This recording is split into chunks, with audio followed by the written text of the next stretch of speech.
நெஞ்சிலே நெருப்ப வச்சா நீரும் அணைக்க முடியுமா?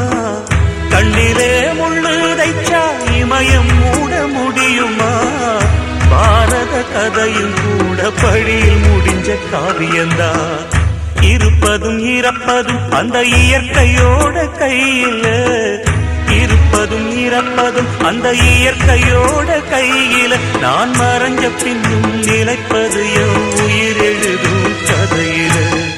சந்திரனே சூரியனே நட்சத்திர நாயகனே, சந்திரனே சூரியனே நட்சத்திர நாயகனே.